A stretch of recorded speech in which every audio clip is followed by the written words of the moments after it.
நம் ஆண்டவராகிய இயேசு கிறிஸ்துவின் பரிசுத்த நாமத்திற்கு ஸ்தோத்திரம்.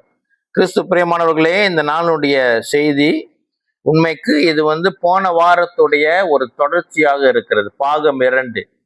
போன வாரத்துடைய செய்தியின் தலைப்பு என்ன அப்படி என்றால், எல்லா பிரச்சனைகளுக்கும் உள்ள தேவையான ஒரே தீர்வு அப்படின்னு போன வாரம் நம்ம தியானிச்சோம். அப்படித்தானே? ஞாபகம் இருக்குதா?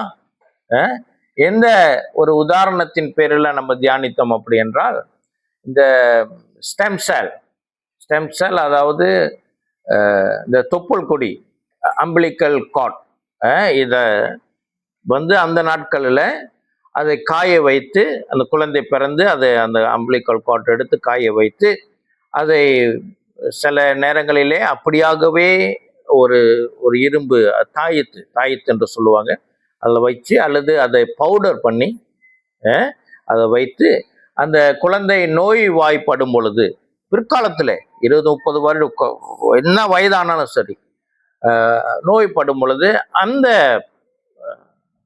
அந்த பவுடரு அதை எடுத்து பாலிலேயாவது தண்ணீரில் கலந்து குடிக்கும் பொழுது அது பேர் தான் ஸ்டெம் செல். அது என்ன செய்யும்? உள்ளே போய் அந்த பாதிக்கப்பட்ட உறுப்புகளை மறுபடியும் அது சரிப்படுத்தும். ஏன்னா அதோடைய டேட்டா, உடம்புடைய டேட்டா அதில் இருக்கிறதுனால அது போய் அது கர்த்தருடைய வல்லமை. ஆமென். அதே போல நம்மை உருவாக்குனவர், நம்ம எங்கேருந்து தோன்றினோம், எங்கேருந்து நம்மளுடைய பூர்வீகம் எங்கேருந்து வந்தோம், அதுவே நம்மளுடைய எல்லா பிரச்சனைகளுக்கும் தீர்வாக இருக்கும். அப்படியாக நம்ம உருவானதை எப்படி கர்த்தர் நம்மை தன்னுடைய வார்த்தையினாலே உருவாக்கினார். அல்லேலூயா. ஆகினாலே கர்த்தருடைய வார்த்தை தான் சகல பிரச்சனைகளுக்கும் தீர்வு என்று சொல்லி தியானித்தோம். ஆமென். இன்றைய நாளில் அதோட தொடர்ச்சி என்ன அப்படி என்றால், எப்படி இந்த வார்த்தை நமக்கு தீர்வை கொடுக்கிறது. சரியா? கர்த்தருடைய வார்த்தை தீர்வு தான். ஆமென். உண்மைதான். எப்படி நமக்கு ஒரு உறுதி வேணும் இல்லையா? வேதம் நமக்கு எப்படி அதை உறுதிப்படுத்துகிறது அப்படின்னு சொல்லி விசேஷமாக ஒரு சில வசனங்களை பார்க்க போகிறோம். ஆனாலும் விசேஷமாக சங்கீதம் 119 நாம் தியானிக்க போகிறோம். ஆமென். சங்கீதம் 119 வேதத்திலே அதிகமான அதிகாரங்கள் உள்ள, அதிகமான சாப்டர் உள்ள ஒரு புத்தகம் என்றால் அது சங்கீதம். சரியா? ஏன் சத்துறீங்க? பரவாயில்லமா? அந்த கதை சாத்திருங்க, அதை சாத்தி இது கொஞ்சம் சாட்சி வை. ஓகே, சாட்சி வைங்க. ஏக்கணும். ஓகே. அதாவது வேதத்துல அதிகமான அதிகாரங்கள் உள்ள ஒரு புத்தகம் என்றால் சங்கீத புத்தகம் 150 அதிகாரம். அந்த 150 அதிகாரத்துல அதிகமான வசனங்கள் உள்ள ஒரு சங்கீதம் என்றால் 119ஆம் சங்கீதம். 176 வசனங்கள் உண்டு. எத்தனை வசனங்கள்? 176, 176. சரியா? இந்த விசேஷமான சங்கீதம், இதுல என்ன விசேஷம் அப்படி என்றால், இப்ப ABCDல எத்தனை ஆல்பபெட் இருக்குது? 26. என்ன மாத்தல? அப்படித்தான் இருக்கு. கூட்டியிருக்காங்களா? குறைச்சிருக்கிறாங்களா? இல்ல, அப்படிதான் இருக்குது. அதே மாதிரி எபிரேய மொழியில 22 ஆல்பபெட்ஸ் உண்டு. 22 இருக்கு. அந்த 22 ஆல்பபெட்டையும் கொண்டு எழுதப்பட்ட சங்கீதம் இந்த சங்கீதம். சரியா? இந்த சங்கீதம் வாசிச்சோம் என்று சொன்னால், இதை 22 எழுத்துக்களையும் 8 பிரித்து, சரியா, 22 × 8 அப்படி என்றால் 176. ஓகே. அப்படியாக ஒவ்வொரு சங்கீதத்திற்கும் அந்த சங்கீதத்தின் மேலேயே அந்த முதல் எழுத்து, 2வது எழுத்து, 3வது எழுத்து என்று சொல்லி அந்த எபிரேய எழுத்தை கொண்டு இந்த சங்கீதம் எழுதப்பட்டிருக்கிறது. நான் நினைக்கிறேன், எனக்கு ஈப்ரு மொழி தெரியாதனால அதனால் ரிஃபர் பண்ண முடியல. ஆனா நான் படிச்சதுல எனக்கு என்ன விளங்குனுச்சுன்னா, ஒவ்வொரு சங்கீதமும் முத எழுத்து ஆலெஃப். ஓகே. அந்த சங்கீதம் எழுத்தினாலே ஆரம்பிக்கப்படுமா? ஆலெஃப் என்ற அந்த எழுத்தினாலே ஆரம்பிக்கப்படும். 2வது எழுத்து பெத். சோ 2வது சங்கீதம், அதாவது மன்னிக்கவும் 119 சங்கீதத்துல 2வது பகுதி, அதாவது 9வது வசனம் பெத் என்ற எழுத்தினாலே தொடங்குமாம். அப்படியே 22 எழுத்துகளும் அந்த சங்கீதங்களிலே தொடக்க வார்த்தையாக எழுத்தாக பயன்படுத்தப்பட்டிருக்கிறதாம். விசேஷமான சங்கீதம். ஆமென். ரொம்ப அழகா அருமையா அது வடிவமைக்கப்பட்டிருக்கிறது. கர்த்தர் நல்லவர். இதை எழுதினவர் யார் அப்படி என்றால், உண்மைக்கு எழுதினவர் யார் என்று யாருக்குமே தெரியாது. ஆனால் அதிகமாக நம்பப்படுகிறது இது தாவீது எழுதியிருப்பார் என்று சொல்லி, தாவீது ராஜா இது எழுதியிருப்பார் என்று நம்பப்படுகிறது. சரிங்களா? அதே நேரத்தில் இன்னொரு ஒரு நம்பிக்கையும் உண்டு. யார் இதை எழுதியிருப்பார் என்றால், ஒன்று தானியலாக இருக்கலாம், அல்லது எஸ்ராவாக இருக்கலாம், அல்லது எரேமியாவாக இருக்கலாம். ஏனென்றால் சிறையிருப்புல இருந்தாங்க இல்லையா, பாபிலோனுக்கு சிறையிருப்புக்கு போனாங்க இல்லையா. சிறையிருப்புல யார் இருந்தா? எஸ்ரா இருந்தாரு, டேனியல் இருந்தாரு. ஆனா ஜெரமியா சிறையிருப்பு நாட்கள்ல இருந்தாரு, ஆனா அவர் சிறையிருப்புக்கு போல. அப்போ இவங்க ஒருவேளை இதை எழுதியிருக்கலாம். அவங்க தேவனுடைய வார்த்தையை இவர்கள் கைவிட்டதுனாலே தான் இந்த சிறையிருப்பு. ஆகையினாலே கர்த்தருடைய வார்த்தையின் மேன்மையை உணர்ந்து, கர்த்தருடைய வார்த்தையை நாங்கள் விட்டதினாலே எங்களுக்கு இந்த நிலை என்று அவர்கள் ஒரு ஒரு உணர்விலே இந்த சங்கீதத்தை எழுதியிருக்க கூடும் என்று நம்புகிறார்கள். சரிங்களா? அப்போ இந்த வசனம் சங்கீதம் 119 மிக மிக மிக முக்கியமான ஒரு சங்கீதம். ஆகினால இந்த தியானத்தை நீங்க வசனத்தை அதிகாரத்தை முழு அதிகாரத்தையும் கருத்தாய் படிங்க. அது மிகவும் ஆசீர்வாதமாக இருக்கும். சரி, அப்படி இருக்க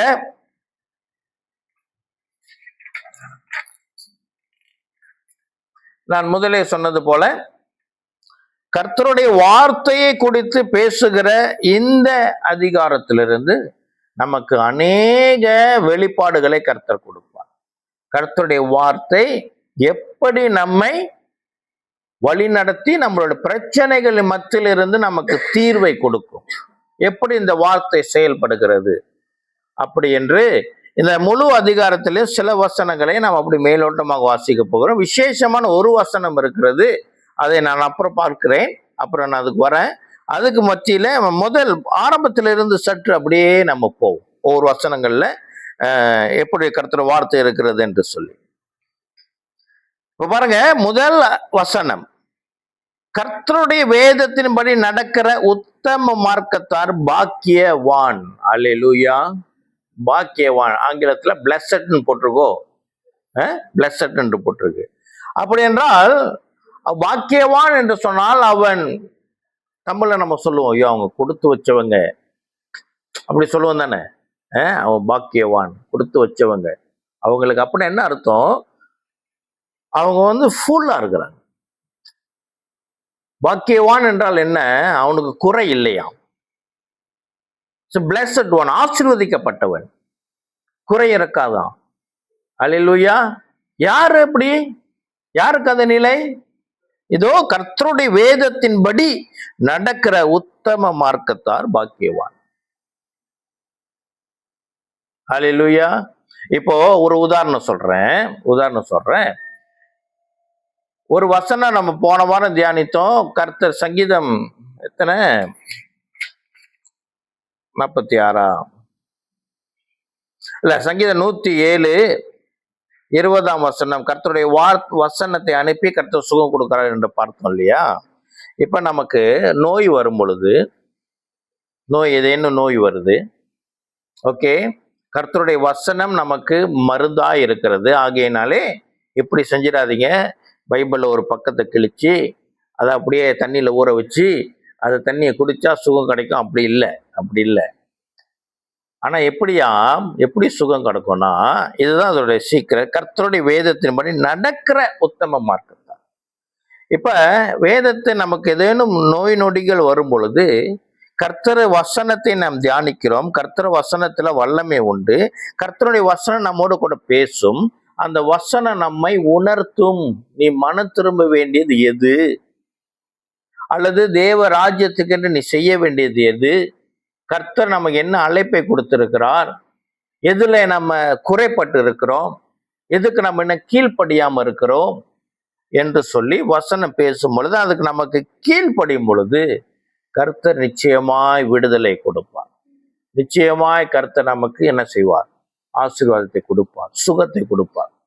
எனக்கு தெரிந்த ஒரு நண்பர், அவர் என்ன செய்தாராம், இந்த வசனத்தை வாசித்து கொண்டிருக்கும் பொழுது அந்த வசனத்தின் அடிப்படையிலே அவர் உணர்த்தப்பட்டு, இங்க நடந்த காரியம் சிரமம்ல, வசனத்தின் காரியத்திலே அவர் உணர்த்தப்பட்டு, ஆண்டவரே இந்த வசனத்தின் அடிப்படையிலே நான் குறைப்பட்டு இருக்கிறேன், நான் இன்னும் அந்த வசனத்தை கீழ்ப்படியல, என்கிட்ட இந்த குறைபாடு உண்டு, என்கிட்ட இந்த பிரச்சனை உண்டு, ஆண்டவரே அவர் முட்டி போட்டு ஜெபம் பண்றேன், ஆண்டவரே இந்த நாளில் நான் எனக்கு கீழ்ப்படுகிறேன், நான் என்னை மன்னிங்க, இன்று முதல் நான் என்கிட்ட இருக்கிற இந்த பழக்கத்தை நான் விடுகிறேன் அப்படின்னு சொல்லி அவர் ஜெபம் பண்ணி கொண்டு இருக்கும் பொழுதே அவருடைய ரூம் கதவு திறந்து இருந்துச்சா, ஏதோ ஒரு ஆவி அவர்கிட்டேந்து வெளியாகி கதவை வேகமா அடிச்சுட்டு அப்படி போனதாம்.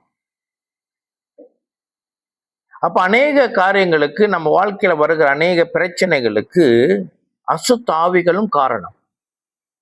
எப்படி இந்த அசுத்த ஆவிகள் நம்ம வாழ்க்கையில நமக்குள்ளாக வாசம் செய்யும் என்று சொன்னால், நம்மிடம் இருக்கிற சில பழக்கம், கெட்ட பழக்கமா இருக்கலாம், ஏதோ இதாவது, அல்லது நம்ம ரட்சிக்கப்படுவதற்கு முன்பு வேற மார்க்கத்தில் இருந்திருப்போம் இல்லையா, அங்கே அசுத்த ஆவிகளோடு செய்த ஒரு உடன்படிக்கை.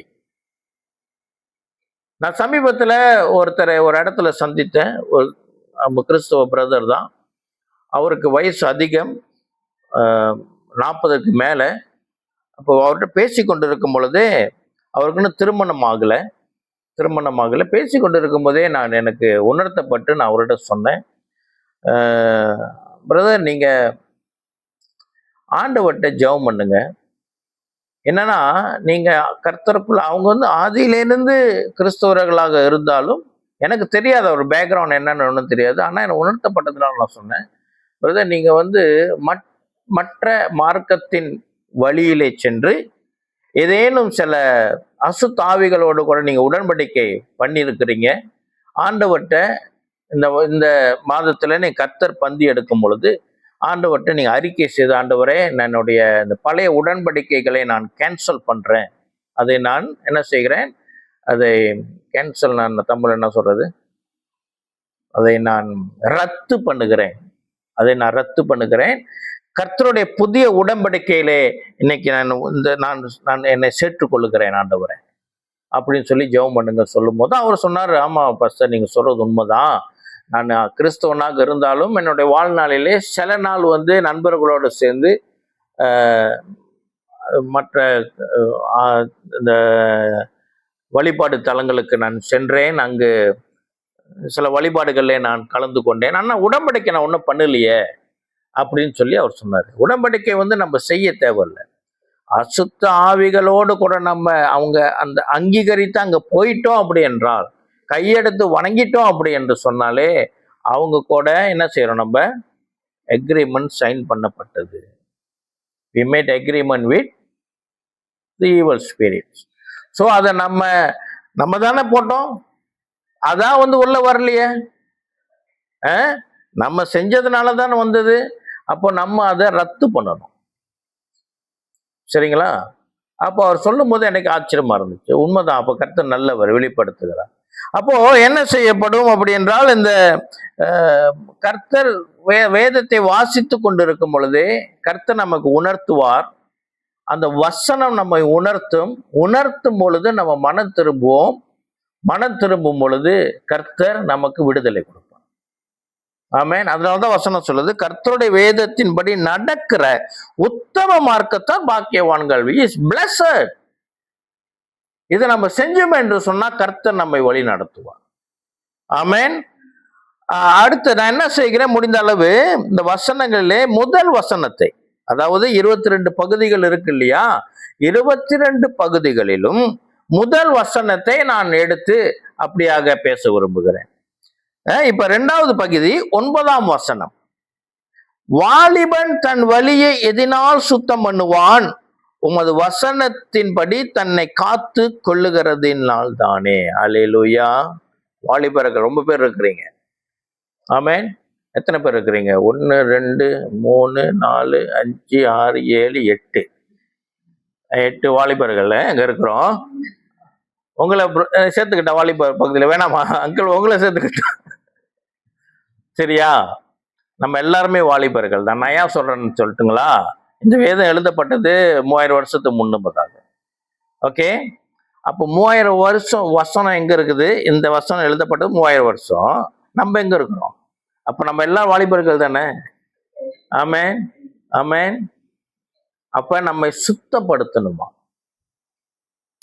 ஏக்கான் வேலை என்னது? கூலிங் கொடுக்கணும். ஓகே, அது சரியா வரல, அதோடைய வேலையை சரியா செய்யல. அப்ப என்ன செய்யணும்? ஏக்கானை சுத்தப்படுத்தணும். சரியா? அப்படின்னா நமக்கு வாழ்க்கையில நம்ம சரியா செயல்படல. சம்திங் என்னதான் செஞ்சுக்கிட்டு இருக்கிறோம், சரியா வர மாட்டேங்குது. இதை செய்யறோம், சரியா வர மாட்டேங்குது. இல்லையே, மற்றவங்க நல்லா இருக்கிறாங்களே, இவங்க எப்படி, ஏன் நமக்கு ஏன் அப்படி இருக்கு? நம்ம ஆண்டவர்களும் துதிக்கிறெல்லாம் இருக்கிறோம். என்ன செய்யணும்? சுத்தம் பண்ணணுமா? ஏதாவது வசனம் சொல்லுது, வாலிபன் தன் வழியை எதினால் சுத்தம் பண்ணுவான், உமது வசனத்தின்படி தன்னை காத்து கொள்ளுகிறதுனாலே. அல்லேலூயா, ஆமென். நம்மை காத்து கொள்ளும் வசனம் நம்ம என்ன செய்யும்? காத்து கொள்ளும். கிறிஸ்து பிரியமானவர்களே, இந்த வசனத்துடைய மேன்மை என்னவென்றால், ஒன்று, அந்த வசனத்தின்படி நம்ம தியானித்து வசனத்தை கீழ்ப்படுகிறது ஒன்று, அது நிச்சயம், அது முக்கியம். வசனம் நம்மளோட கூட பேசும். ஒரு அதிகாரம், முழு அதிகாரம் படித்து கொண்டே இருப்போம். ஏதாச்சும் ஒரு வசனத்துல ஆவியானவர் நம்ம நிறுத்தி நம்மோடு கூட இடைப்படுவார். அது தினந்தோறும் நடக்கும். Never miss. அது அது இல்லாத நாட்கள் இருக்காது. ஏதேனும் ஒரு வசனம்.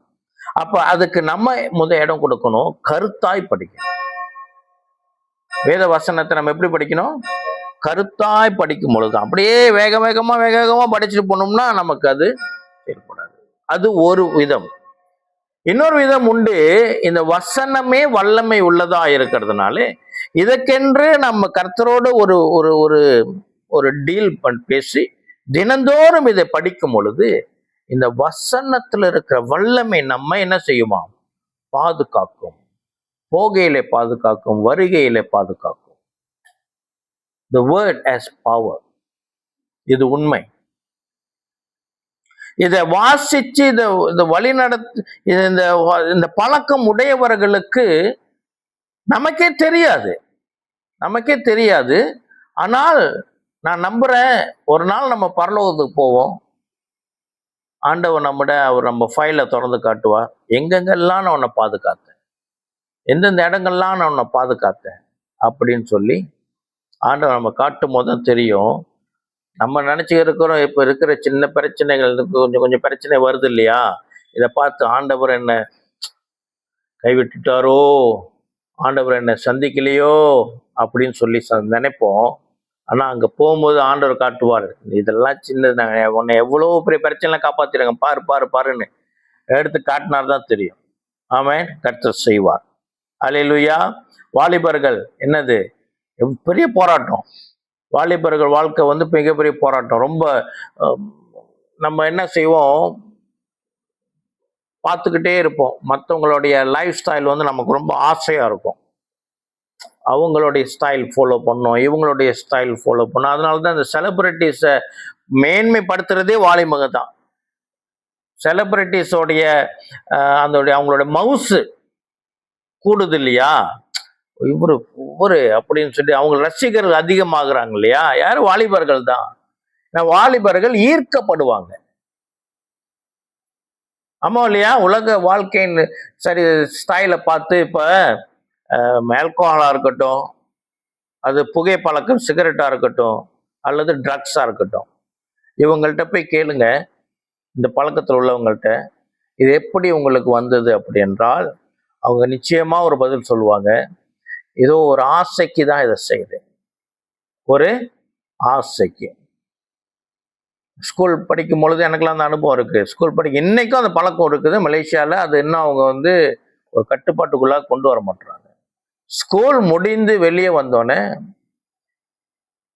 தங்களுக்கு ஹீரோ நினைச்சு கொண்டு இருக்கிற மற்றவங்க அங்க பையனுங்க நின்று மோட்டரை முறுக்கிக்கிட்டு நிற்பாங்க. அவங்களுக்கு அவங்க ஹீரோ. சரியா? அதை பார்த்த பள்ளியிலேருந்து வெளியே வர பையனுங்க பிள்ளைங்க இருக்குங்க இல்லையா, அவங்கள பார்க்கறதுக்கு வாவ், அவங்க சிகரெட் புகையிற விதமா இருக்கட்டும், என்ன சரியா நான் சொல்றது, அதை பார்த்து நம்ம இப்படிதாயா இருக்கணும், இப்படிதான் இருக்கணும், இப்படிதான் இருக்கணும் அப்படின்னு சொல்லிதான் அநேகர் அதை அகப்பட்டு போடுறது. நான் படிக்கும் பொழுதும் அப்படி இருந்தது, இன்னைக்கு அதை விட பல மடங்கு அதிகமா இருக்கு.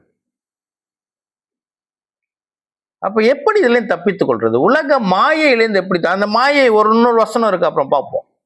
எப்படி இதுல தப்பித்துக் கொள்றதுன்னா கர்த்தருடைய வசனம் நம்மை பின்தொடரும். ஆமேன். கர்த்த வார்த்தை நம்மை என்னவா, வாலிபன் தன்னை எதினால் சுத்தம் பண்ணுவான், ஒரு வசனத்தின்படி தன்னை காத்துக் கொள்கிறதுனால. ஆமேன். அடுத்து கிமேல் என்ற எழுத்தின் தொடங்குற சங்கீதம் 119:17 உமது அடியேனுக்கு அனுகூலமாயிரும், அப்பொழுது நான் பிழைத்து உமது வசனத்தை கை கொள்ளுவேன். அல்லேலூயா. என்னவா, கர்த்தருடைய அடியேனுக்கு அனுகூலமாயிரும், அப்பொழுது நான் பிழைத்து உமது வசனத்தை கை கொள்வேன். கிறிஸ்து பிரியமானவர்களே, இந்த வசனத்துல ஒரு பெரிய ரகசியம் உண்டு. இங்க பாருங்க, கர்த்தராகிய இயேசு கிறிஸ்து நம்ம ரட்சித்தார். நம்மளா போய் ஆண்டவரே ரட்சியும் சொல்லி கேட்கல. வசனம் சொல்லுது, நம் பாவிகளா இருக்கும் பொழுதே அவர் நம்மை அன்பு கூர்ந்தார். கர்த்தர் நம்முடைய கிரியையில நம்ம ரட்சிக்கப்படல, அவருடைய சுத்த கிருபை. ஆமேன். அப்படி என்றால் என்ன சொல்லுகிறது, உமது அடியேனுக்கு அனுகூலமாயிரும், அப்பொழுது நான் பிழைத்து உமது வசனத்தை கை கொள்ளுவேன். அப்போ வசனத்தை கை கொள்ளுவதற்கு நீங்க நினைச்சுக்காதீங்க அது கஷ்டம்.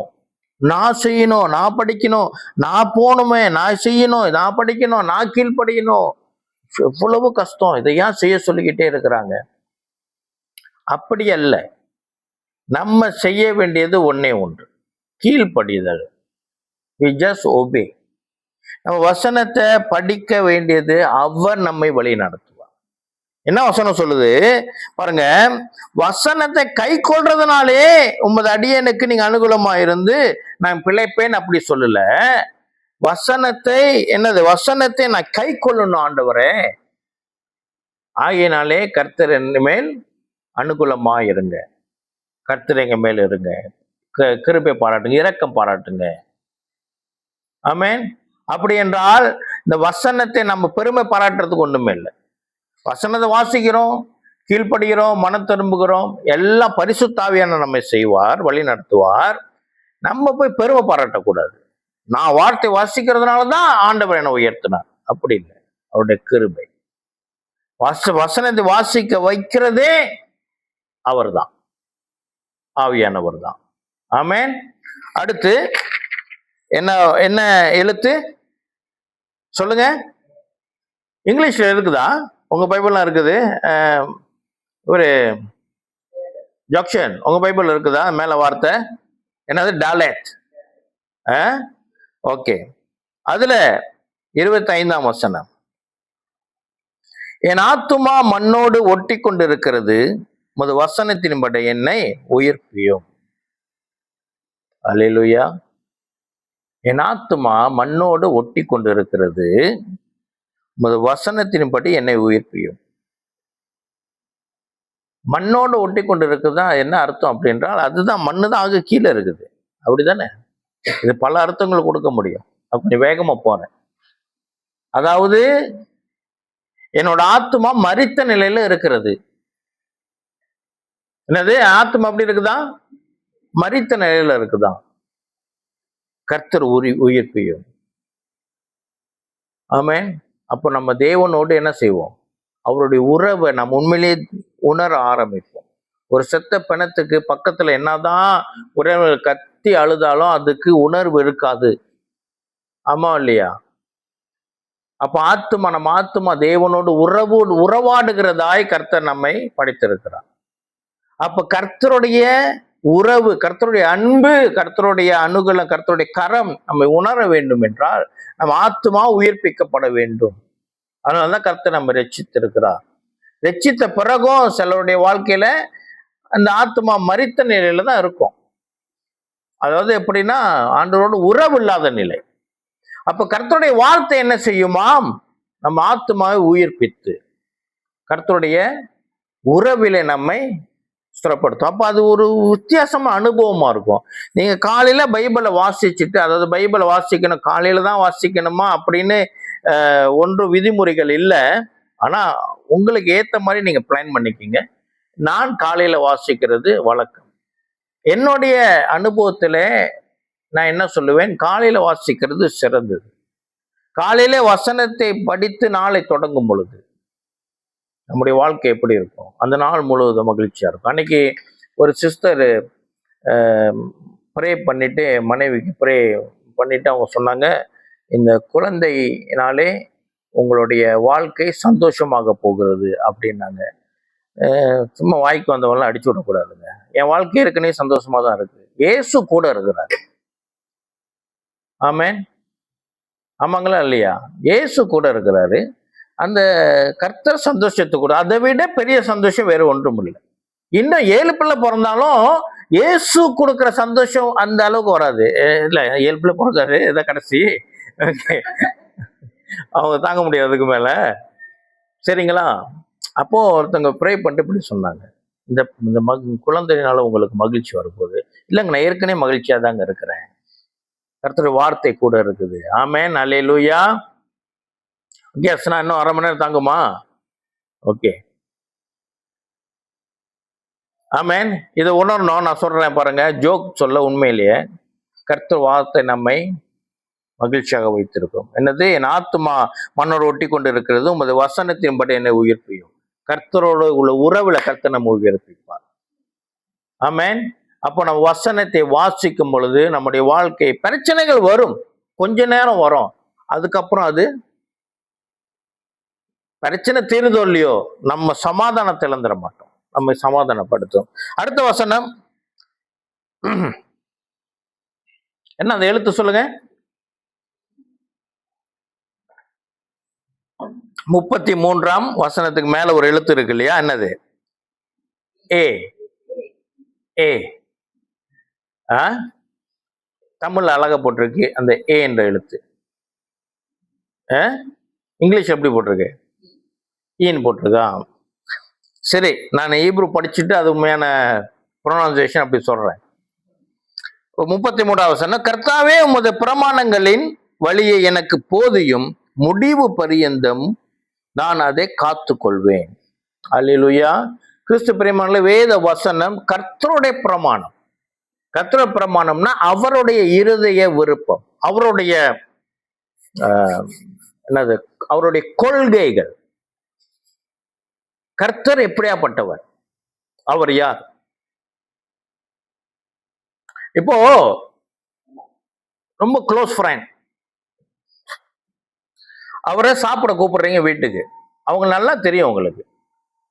சாப்பிட கூப்பிடும் பொழுது அவங்களுக்கு பிடித்த உணவு தான் நம்ம சமைப்போம், சரியா இல்லையா? அதாவது ரெண்டமா யாராவது வீட்டுக்கு வராங்க அப்படின்னா நம்ம ஜெனரலா சரியா சமைப்போம். விசேஷமான ஒருத்தவங்க வராங்கன்னா நமக்கு தெரியும் அவருக்கு இது பிடிக்கும், அது மட்டும் சமைச்சு வைப்போம், ஸ்பெஷலா வைப்போம். மற்ற சாப்பாடோட இது உனக்கு ரொம்ப பிடிக்குமே அப்படின்னு சொல்லி, அப்படித்தானே? அப்படின்னா அவருக்கு என்ன பிடித்தது அப்படி என்று நம்மளுடைய உறவில் நாம் அறிந்து கொள்வோம். அதே போல கர்த்தருடைய பிரமாணங்கள் என்றால், பிரமாணங்கள்னா என்னது? தி லா. இங்கிலீஷ் எப்படி போட்டிருக்கு? அவருடைய லான்னு போட்டிருக்கா? 33 டிகிரிஸ் லா. லா. ஓகே, அதாவது லா அது எதை குறிக்கிறதுனால அவரை குறிக்கிறது, சரியா? நம் தேவன் எப்படியாப்பட்டவர்னா அவருடைய கற்பனைகள், அவருடைய பாத்திரம் தெரிஞ்சிடும், அவரு எப்படியாப்பட்டவர். அவருடைய குணாதிசயங்களை வெளிப்படுத்துகிறது என்ன? அவருடைய பிரமாணங்கள், சரியா? இப்போ ஸ்கூல்ல டிசிப்ளின் டீச்சர் இருப்பாங்களே, பிள்ளைங்களை பிடிக்காதது டிசிப்ளின் டீச்சர், அப்படித்தானே? ஆமா இல்லையா? அப்ப டிசிப்ளின் டீச்சர் வந்து அவரை பார்த்த உடனே ஒரு பயம் வந்துடும் பிள்ளைங்களுக்கு. சரியா இல்லையா? அவர் அங்க வரும்போதே இங்க அப்படி அமைதியாயிரும். ஏன் அப்படின்னா அந்த டிசிப்ளின் அவருக்குடையது. போலீஸ பார்த்தோன்னே நமக்கு ஒரு மாதிரியா தான் இருக்கும். ஆமா இல்லையா? நம்ம தப்பு செஞ்சிருக்க தேவையில்லை. ஆனா ஏன்னா போலீஸ்னாலேயே நம்ம என்ன தெரியும்? சட்டம், லா இருக்கு தானே. லா நம்ம தேடி வந்து கொண்டு இருக்குது. ஒருவேளை என்கிட்ட எது தப்பு இருக்குது. அப்போ கர்த்தரை நாம் அறிந்து கொள்ள வேண்டும் என்றால் அவருடைய பிரமாணத்தை நாம் பார்க்கும் பொழுது கர்த்தர் இப்படியாப்பட்டவர், அவர் பரிசுத்தர். அவர் பரிசுத்தர் என்று நம்ம எப்படி நம்ம கிரேடிங் கொடுக்கிறோம்? ஏன்னா அவருடைய வார்த்தை பரிசுத்தமா இருக்கிறது. நம்ம எப்படியே பரிசுத்தமா வாழ வேண்டும் என்று அவர் நம்ம கற்றுக் கொடுக்கிறார். பரிசுத்தம் என்றால் என்ன? அவர் வார்த்தை தான் நமக்கு போதிக்கிறது. ஆமென். அப்போ இந்த வேதத்தை வாசிக்கும் பொழுது அவர் நம்ம கற்றுக் கொடுப்பார் அவர் யார் என்று. அல்லேலூயா. அவர் யார் என்று நம்ம கற்றுக் கொடுப்பார். முதல்ல சொன்ன மாதிரி நம்முடைய நண்பருக்கு இந்த உணவு பிடிக்கும் என்று நம்ம கற்றுக்கொண்டோம், நம்ம தெரிந்து கொண்டோம் என்றால் அவர் வரும் பொழுது அவருக்கு ஏற்ற மாதிரி சமைத்து வைக்கும் பொழுது அவர் என்ன செய்வார்? சந்தோஷப்படுவார். அப்போ கர்த்தருடைய வசனம் நமக்கு அவர் யார் என்று போதிக்கும். நம்ம அதன்படி நம்ம வாழ்க்கையை நடத்தும் பொழுது அவர் பிரியப்படுவார். அல்லேலூயா. இது கர்த்தருடைய வார்த்தை நம் வாழ்க்கையில செய்யும். அடுத்த எழுத்து 41ஆம் வசனம் மேல உள்ள எழுத்தினது வாவ். கர்த்தாவே உம்முடைய வாக்கின்படி உமது தயவும் உமது இரட்சிப்பும் எனக்கு வருவதாக. ஆமென். கர்த்தாவே உம்முடைய வாக்கின்படி உமது தயவும் உமது இரட்சிப்பும் எனக்கு வருவதாக. அவருடைய வார்த்தை, அவர் வாக்கு கொடுத்திருக்கிறார். வாழ்க்கையில அவர், நம்ம புதிய ஏற்பாடு எடுத்துக்கிட்டீங்கன்னா விசுவாசிகளுக்கு அநேக வாக்கு தத்தங்கள் உண்டு. we have blessings. ஓல்ட் டெஸ்டமென்ட்ல மட்டும் இல்ல, புதிய ஏற்பாட்டில் அநேக வாக்கு தத்தங்களை கர்த்தர் நமக்கு வைத்திருக்கிறார். உன் ஆத்துமா வாழ்வது போல் எல்லாவற்றிலும் சுகமாயிரு என்று வேதம் சொல்லுகிறது. ஆமென். அப்போ கர்த்தர் அவர் வாக்கு தத்தங்களை நம்ம வாழ்க்கையில் நிறைவேற்றுவார். எப்போ? கர்த்தர் வார்த்தையோ நம்ம இணைந்திருக்கும் பொழுது. ஆமென். அடுத்து 49வது வசனம். அது மேல உள்ள எழுத்து என்னது சொல்லுங்க? ஜாயின். ஓகே. நீர் என்னை நம்ப பண்ணின வசனத்தை உமது அடியனுக்காக நினைத்தருளும். நீர் என்னை நம்ப பண்ணின வசனத்தை உமது அடியனுக்காக நினைத்தருளும். ஆமென். அதாவது கர்த்தர் நமக்கு விசுவாசத்தை இந்த வசனத்தின் வழியா கொடுத்திருக்கிறார் இல்லையா? ஆண்டவரோட சொல்றோம், ஆண்டவரே இது உண்மையா, இது நிறைவேறணும், இது உண்மையா. கர்த்தர் நம்மை, வசனம் தான் நம்ம இன்றைக்கு நம்ம கூடி வர செய்திருக்கிறதே கர்த்தருடைய வசனம் தான். ஆமென். அல்லேலூயா. அடுத்து நான் கொஞ்சம் வேகமா போறேன். ஒரு முக்கியமான வசனத்துக்கு நேரம் நான் போயிட்டு இருக்கிறேன். 57ஆம் வசனத்துக்கு மேல இருக்கிற அந்த எழுத்து பேர் என்னது? கேத். ஹெத்னு போட்டிருக்கு. தமிழ்ல வந்து கேத்னு போட்டிருக்கு. கே. அது ஆமா, ப்ரொனன்சியேஷன் அப்படி வரும், ஹெத். சரி. கர்த்தாவே நீரே என் பங்கு, நான் உமது வசனங்களை களிக்கொள்ளுவேன் என்றேன். அவர் யாரா? நம்முடைய பங்கு. பங்குன்னா என்னது? இங்கிலீஷ்ல அது எப்படி போட்டிருக்கு? போர்ஷன். எவ்வளவு அழகா இருக்கு பாருங்க. அதாவது நம்மள அவர் ஒரு போர்ஷன், நமக்குள்ளாக இருக்கிறார். அதுதான் யோவான் 14:23 சொல்லுது, நாங்கள் வந்து அவனுக்குள்ளாக குடியிருப்போம், வாசம் பண்ணுவோம். ஆமென். கர்த்தாவே நீரே என் பங்கு, நான் உமது வசனங்களை கை கொள்ளுவேன் என்றேன். அல்லேலூயா. அப்ப கர்த்தருடைய வசனத்தை நம்ம கீழ்ப்படுகிறோம் அப்படின்னு என்ன அர்த்தம் தெரியுமா? we able to obey the word of God. why? God is within us. ஆமென். அல்லேலூயா. வேற என்ன வேணும்? அவர் நமக்குள்ளாக இருக்கும் பொழுது நம்ம முழுமையாக அவர் பாதுகாக்கிறவராக இருக்கிறார். ஆமென். கர்த்தருக்கு நோய் வருமா? எஸ். தேவனுக்கு நோய் வருமா? வராது. இப்ப நமக்குள்ளாக அவர் இருக்கும் பொழுது என்ன செய்வார்? நம்மை நிச்சயமாய் பாதுகாப்பார். ஆமென். ஆனால் சில நோய்கள் உபத்திரவமாக வரும், அது டோட்டலி வேற சப்ஜெக்ட். நம்ம அந்த வசனத்துக்கு அப்புறம் போவோம். ஓகே, டோட்டலி வேற அது. ஆமென். சரி, நான் வேகமா போறேன். நினைக்கிறேன் நான் சில வசனத்தை மட்டும் வாசிச்சுட்டு நான் முக்கியமான ஒரு வசனத்துக்கு நேராக போயிடுறேன். அடுத்தது 65ஆம் வசனம். கர்த்தாவே, தேத் என்ற எழுத்துக்கு கீழே வருகிற வசனம். கர்த்தாவே, உமது வசனத்தின்படி உமது அடியேனை நன்றாய் நடத்தினீர். அல்லேலூயா. கர்த்தருடைய வசனத்தின்படி கர்த்தர் நம்மை நடத்துவார். நல்லா கேளுங்க, என்னுடைய விருப்பத்தின்படி அவர் என்னை வழி நடத்த மாட்டார். நம்ம விரும்புகிற பிரகாரம் அவர் நம்ம செயல்படுத்த மாட்டார். சாரி, அவர் வசனத்தின்படி நம்மை வழி நடத்துவார். அல்லேலூயா. ஆமென். இப்போ நாங்க ஒரு இந்தியாவில் ஸ்டடீஸ் போயிருந்தப்ப ஒரு நல்ல ஒரு எக்ஸாம்பிள் கற்றுக் கொடுத்தாங்க. இப்போ நம்ம வெளியூருக்கு போறோம் வச்சுக்கோமே, எங்க சிங்கப்பூருக்கு போறோம். ஓகே, சிங்கப்பூர்ல நம்ம காடியை டிரைவ் பண்றோம். ஓகே, டிரைவ் பண்ணி நம்ம ஏதோ ஒரு குற்றம் செஞ்சிட்டோம்.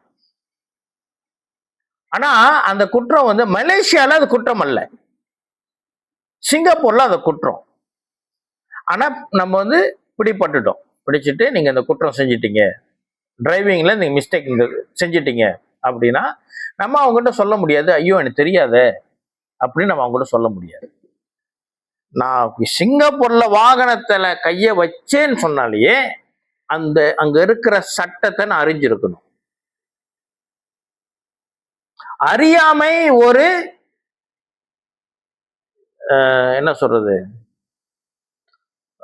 ஒரு சாக்கு போக்குன்னு சொல்லலாமா? அறியாமை ஒரு இது ஒரு ஒரு வார்த்தை வரல, இங்கிலீஷ்ல நல்லா வரும். அதான் அறியாமையே எனக்கு தெரியலையே அப்படின்னு நம்ம சொல்ல முடியாது. ஓகே, அப்படின்னா நம்ம வாழ்க்கையை வழி நடத்தும் பொழுது ஐயோ இது எனக்கு தெரியாத அப்படின்னு நம்ம சொல்ல முடியாது. அதற்காக தான் வேதம் நமக்கு இருக்கிறது, போதிப்பதற்காக. ஆமென். அல்லேலூயா.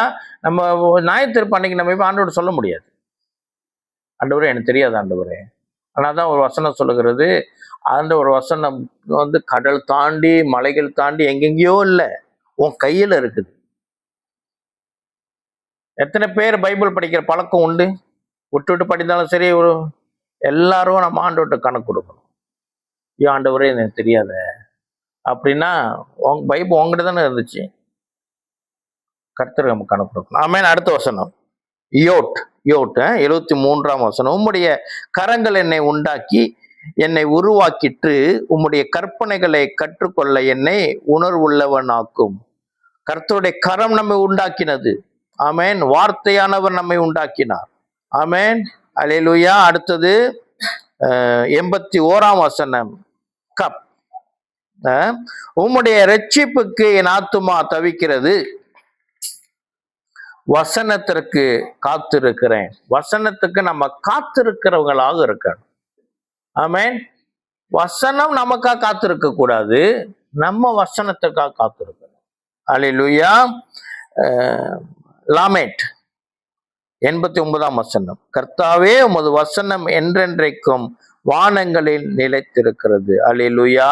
கர்த்தருடைய வசனம் எப்படி இருக்குதா? என்றென்றைக்கும் வானங்களில் நிலைத்திருக்கிறதா. கர்த்தருடைய வசனம் மேல இப்ப நான் லேட்லி நான் பார்த்த நான் ரொம்ப இந்த ஸ்பேஸ், ஸ்டார்ஸ், பிளானட்ஸ், கேலக்சிஸ் இதெல்லாம் ரொம்ப கொஞ்சம் பார்ப்பேன், ஆர்வமா பார்ப்பேன். அதுல இப்ப என்ன சொல்றாங்கன்னா, ஏற்கனவே உள்ளதுதான் இப்ப மறுபடியும் அதை உறுதிப்படுத்தி சொல்றாங்க. நம்மளுடைய the whole universe அது டிராவல் பண்ணி கொண்டு இருக்குதான். நமக்கு தெரியும் சூரியன் சுத்துது, அதை சுத்தி இந்த 9 பிளானட் சுத்தி கொண்டு இருக்குது, நம்ம பூமியை சுத்தி நிலா சுத்தி கொண்டு இருக்குது. இது ஒரே இடத்துல நடக்கிற சம்பவம் இல்லை, இது அப்படியாக டிராவல் பண்ண எங்கேயோ போதான். கேட்கறானுங்க, இது எங்க போகுது தெரியலையே. சயின்டிபிக்லி அவங்க என்ன சொல்றாங்க, இது ஏதோ ஒரு பிளாக் ஹோலை தேடி போயிட்டு இருக்குதுன்னு சொல்றாங்க. பிளாக் ஹோல்ன்றது அப்படி இழுக்கும், அது ஸ்பேஸ் பத்தி படிச்சீங்கன்னா உங்களுக்கு தெரியும். அது அப்படின்னு நம்பப்படுது, ஆனா அதுக்கு ஆதாரம் இல்லை, எங்கேயோ போய் கொண்டு இருக்கு. ஆமென். இதை எப்படி யார் இதை வழி நடத்துறா? கர்த்தருடைய வசனம். அல்லேலூயா. அவர் ஒரு திட்டம் வைத்திருக்கிறாருங்க. அதனாலதான் வசனம் சொல்லுது, இந்த ஆண்டவர் சொல்றாரு, வானம் அழிந்து போகும், பூமி அழிந்து போகும், என் வார்த்தை. ஆமென். வெளிப்படுத்தின விசேஷத்துல பார்க்கிறோம். என்னாச்சா? வானம் இல்லையா, பூமி இல்லையா, எல்லாமே, the whole universe missing. கர்த்தர் புது கிரியேஷன் உண்டாக்குறாரு. புதிய வானம் புதிய பூமி. ஆமென். புதிய வானம் புதிய பூமின்றது talks about the whole universe.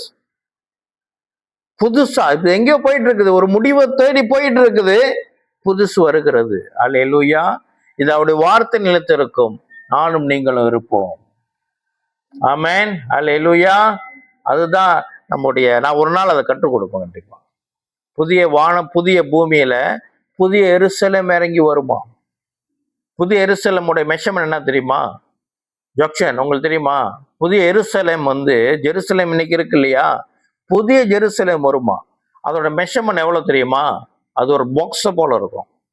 அதோட அகலம் 2400 கிலோமீட்டர், இந்த பக்கம் 2400 கிலோமீட்டர், உயரம் 2400 கிலோமீட்டர். அதை நம்மளால டைஜஸ்ட் பண்ண முடியாது.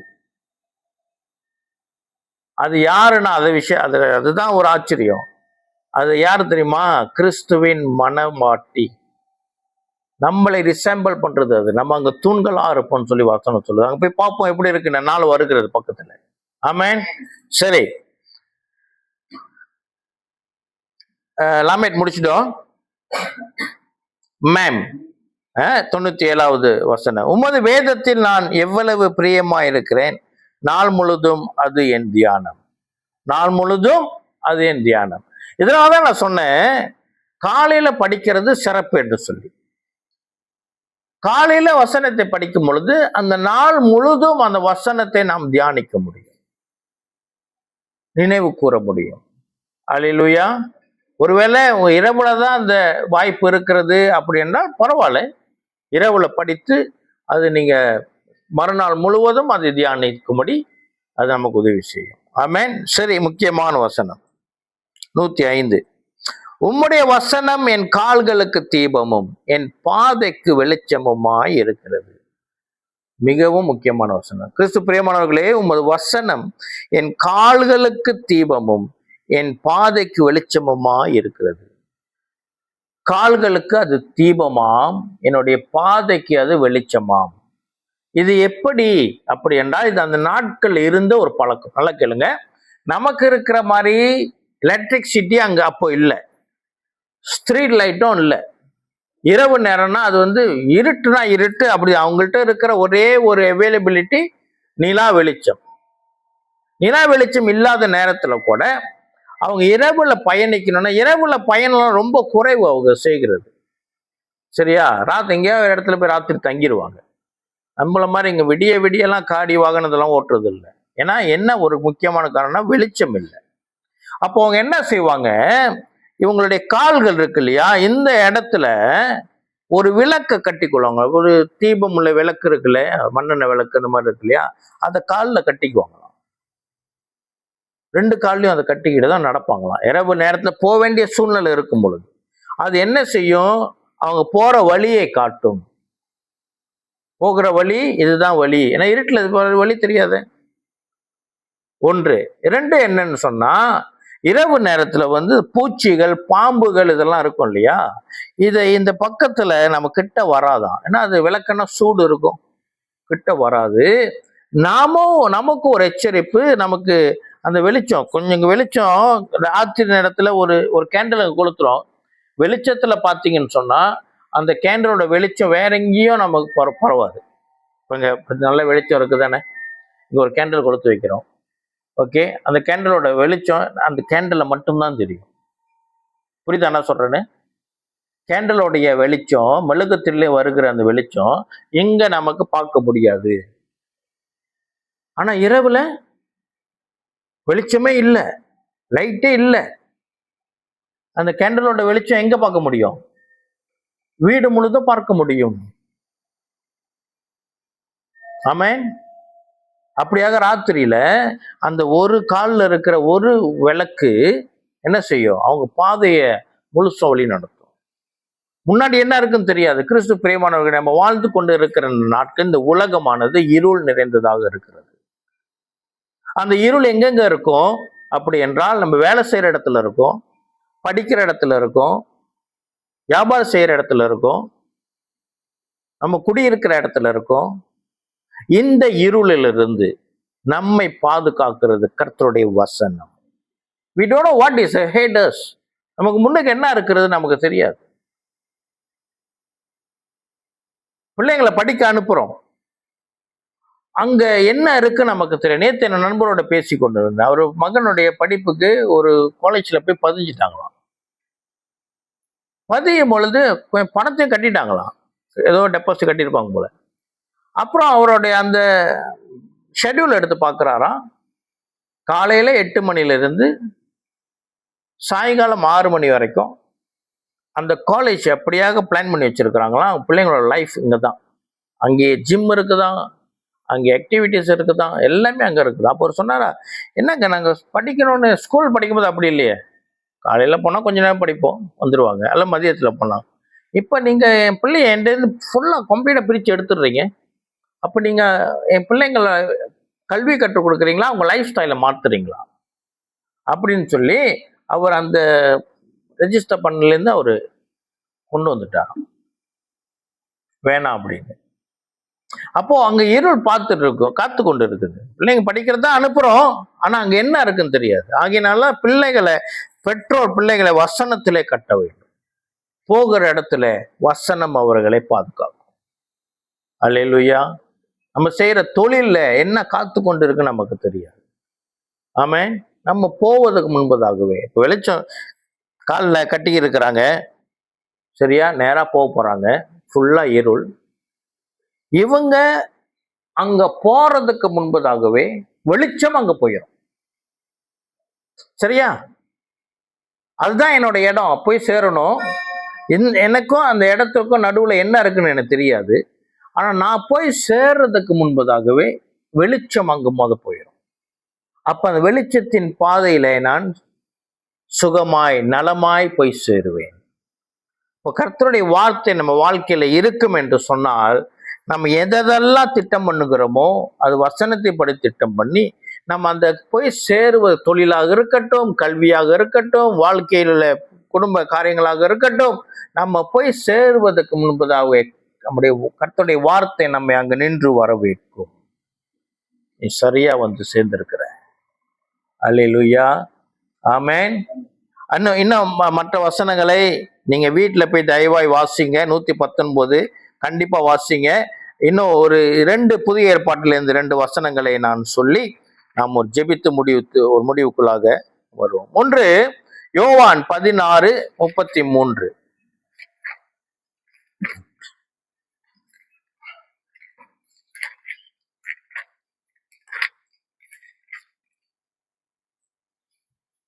யோவான், John 16:33.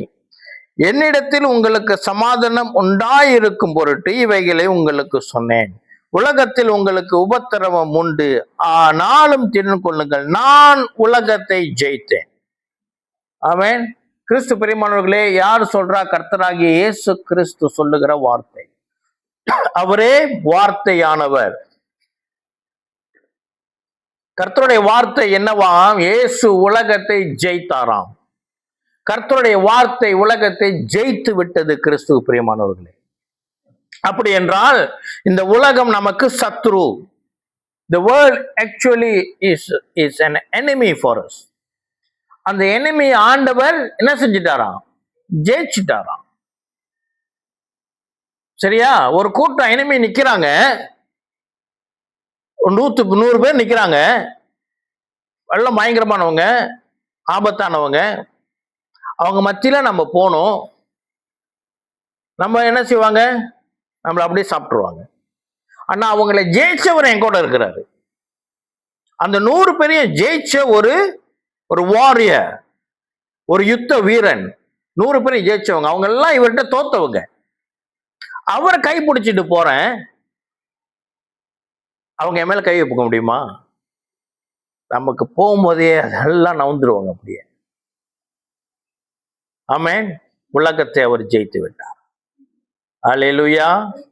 அவர் வசனம் நம்மோடு கூட பயணிக்கும் பொழுது, அல்லது வசனத்தோடு கூட நம்மை பயணிக்கும் பொழுது, இந்த உலகம் நமக்கு என்ன செய்யாது? ஆபத்தை கொடுக்காது. அல்லேலூயா. இன்னொரு கடைசியாக பிலிப்பியருக்கு எழுதின நிருபம் 4ஆம் அதிகாரம். பவுல் பிலிப்பியருக்கு எழுதின நிருபம் 4ஆம் அதிகாரம் வசனம் 6-7.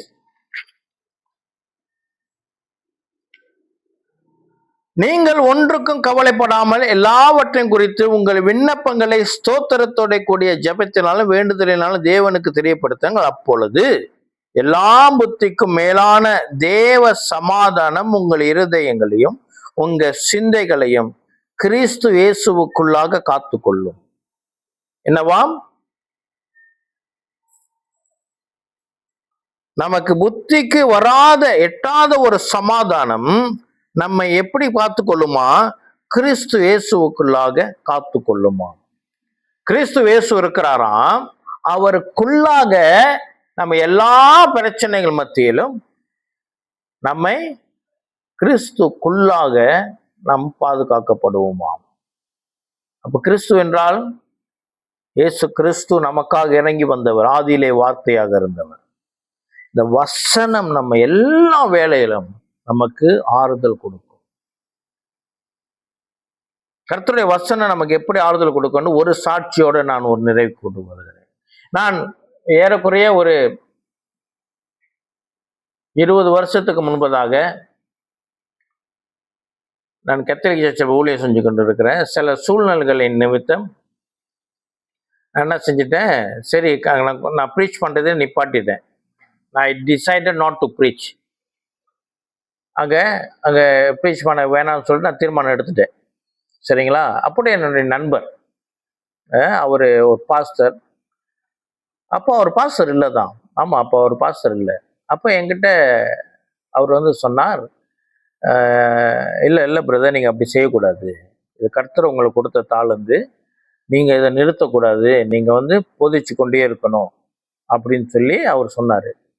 நான் அது வார்த்தை கீழ்ப்படிந்து நான் வரைக்கும் ஒரு 2-3 வீக்ஸாக நான் ப்ரீச் பண்ணல, மேபி அம்மாந்தலாம்.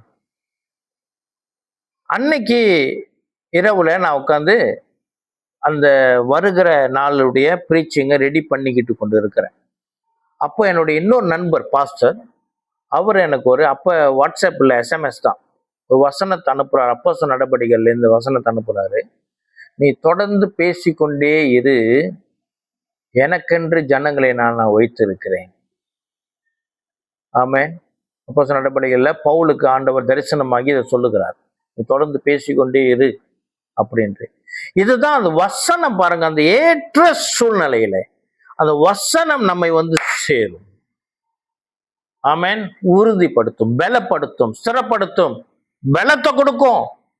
ஆமென்.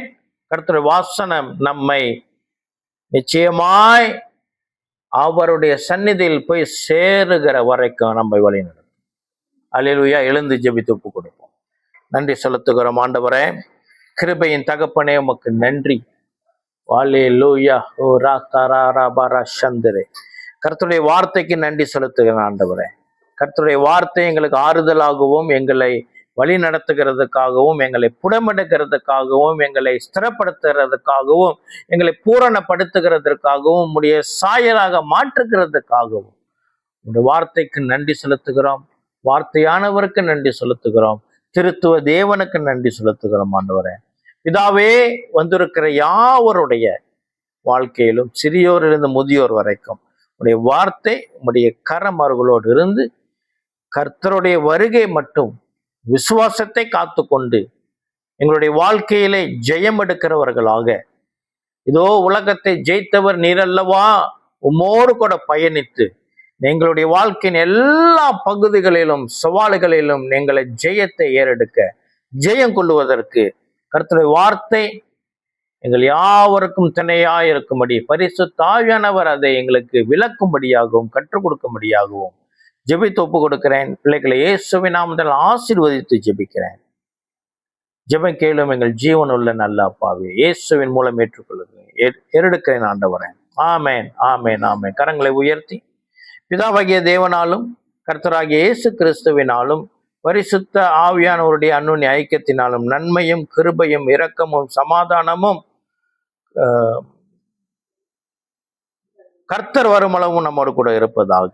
என் ஆத்துமாவே கர்த்தரை ஸ்தோத்தரி, என் முழு உலமே பரிசுத்த நாமத்தை ஸ்தோத்தரி. என் ஆத்துமாவே கர்த்தரை ஸ்தோத்தரி, கர்த்தர் செய்த சகல உபகாரங்களையும் மறவாதே. ஆமேன், ஆமேன், ஆமேன். இஸ்ரவேல் தேசத்தை ஆசீர்வதிக்கிறோம். எருசலேமிலே சமாதானம் உண்டாவதாக. கிறிஸ்து பிரியமானவர்களே, கர்த்தருடைய அன்பை நாம் ஒருவருக்கு ஒருவர் பகிர்ந்து கொள்வோமாக. ஆமேன், அல்லேலூயா. கர்த்தர் நல்லவர்.